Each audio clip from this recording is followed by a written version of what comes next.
The Kentucky hills were shrouded in early morning mist. Dew clung to every blade of grass, and the scent of damp earth mixed with the sweet aroma of apple blossoms. The Dawson family's orchard, perched on a gentle slope, seemed to rise out of the fog like a dream. John Dawson walked among the trees, his calloused hands brushing against the branches. He paused to admire a particularly fat red apple. "She'll fetch a good price in town," he muttered, more to himself than anyone else. Martha, his wife, was tying up a young sapling with twine. Her hands were steady, though her eyes often lingered on the shadows between the trees. "Thomas, Lily, time for breakfast," she called. Thomas, 14, and Lily, 10, ran down the narrow path from their small wooden house, their laughter mingling with the rustling leaves. They had grown up in the orchard, playing hide-and-seek among the apple trees, but lately Thomas had noticed something odd: strange, uneven mounds behind the densest parts of the orchard. He told himself it was just his imagination. Still, that morning, as the mist curled around his ankles, a shiver ran down his spine. Something about the orchard felt different. The Dawson family was well liked, but the village always whispered about old grievances. Stories of debt, disappearances, and whispered curses clung to the hills like ivy. The Dawsons rarely discussed it. One evening, Thomas overheard his parents arguing in the kitchen.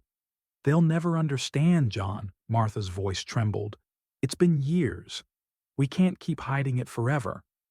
John's response was sharp but low. "It's not hiding. It's protecting them. They're not ready. If they knew too soon—" Thomas pressed his hands to his ears. Protecting them from what? He spent the rest of the night tossing in bed, imagining shadows moving between the trees. His curiosity was now a whispering ache, impossible to ignore. A week later, a stranger arrived. He was tall, with a thin face and piercing blue eyes that seemed to scrutinize every detail.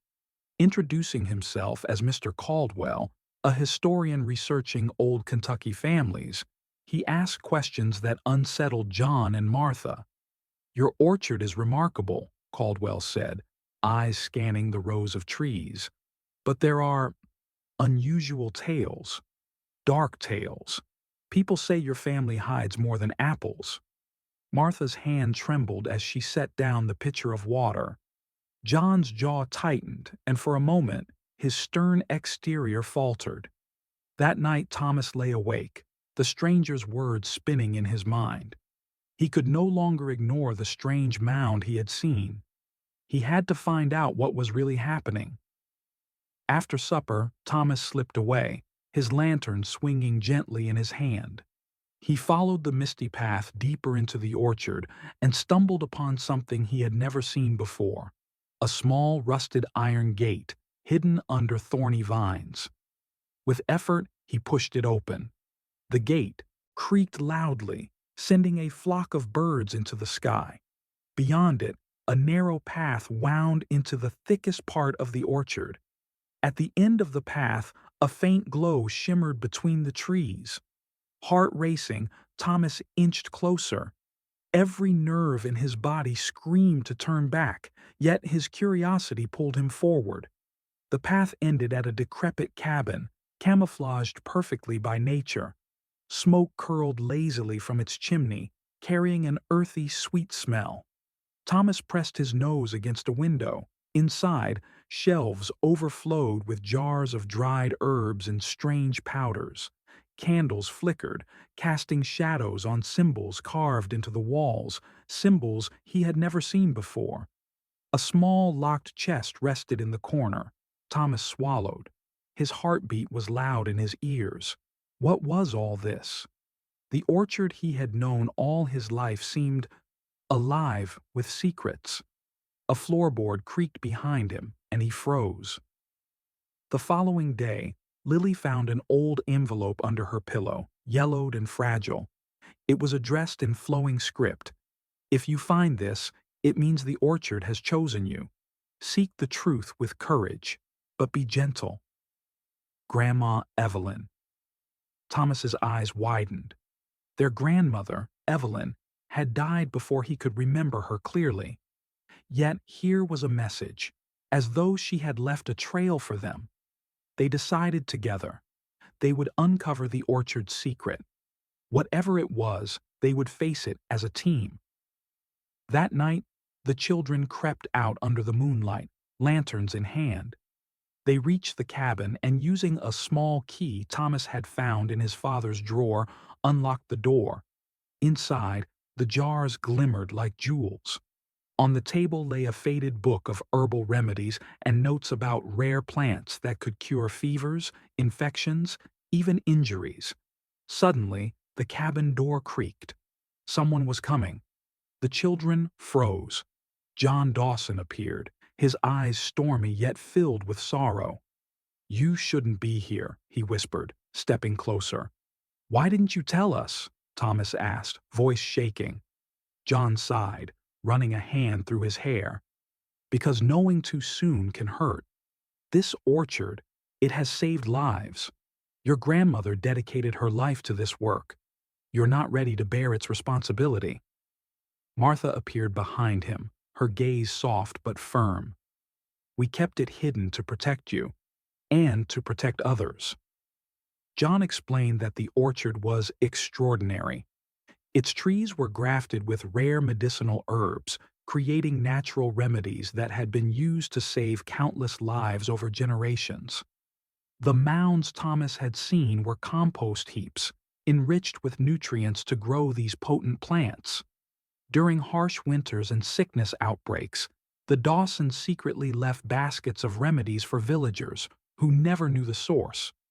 The children listened, awestruck, as John and Martha revealed the depth of the family's work. Martha held a photograph of Evelyn. She believed the world wasn't ready for miracles that seemed unnatural, she explained, but she left clues for those brave enough to seek them. Thomas and Lily realized their fear had been misplaced. They weren't hiding from monsters. They were being entrusted with a legacy of hope. For the first time, Thomas felt pride in the orchard, in his family, and in the secret they now shared. A flu outbreak struck the village. Children and adults alike fell ill, and local doctors were overwhelmed. John and Martha realized it was time to act. Thomas and Lily helped gather herbs, grind powders, and prepare tinctures. They left baskets in discreet places for families in need.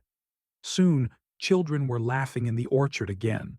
The Dawsons' hidden legacy had become a lifeline. Caldwell returned, insisting on documenting the story. "You can't keep this hidden forever," he said. John shook his head. "Knowledge is power, yes, but it must be shared with care. One day, the world will understand. Today is not that day." Caldwell left, frustrated but intrigued. He would never forget the orchard, though he didn't yet understand its true nature. Thomas and Lily learned that courage wasn't just facing danger, it was taking responsibility for something greater than themselves. They began copying their grandmother's remedies into a new journal, knowing that one day someone would continue her work. Courage, they realized, meant balancing secrecy with compassion. Over the next months, the orchard became more than a place of apples. Visitors came for guidance, for healing, or simply to witness its beauty. The children watched as lives were saved and hearts were lifted. The orchard, once shrouded in mystery, became a beacon of hope in a world that had little of it. One foggy morning, an elderly woman appeared. She introduced herself as a former patient of Evelyn, healed by a remedy decades ago. "I've traveled to thank the family who saved my life," she said, tears glistening in her eyes. Thomas and Lily realized the reach of their grandmother's legacy extended far beyond the hills. Villagers, inspired, began planting their own medicinal gardens. The Dawsons' teachings spread quietly. Thomas understood that the orchard's true power wasn't the plants.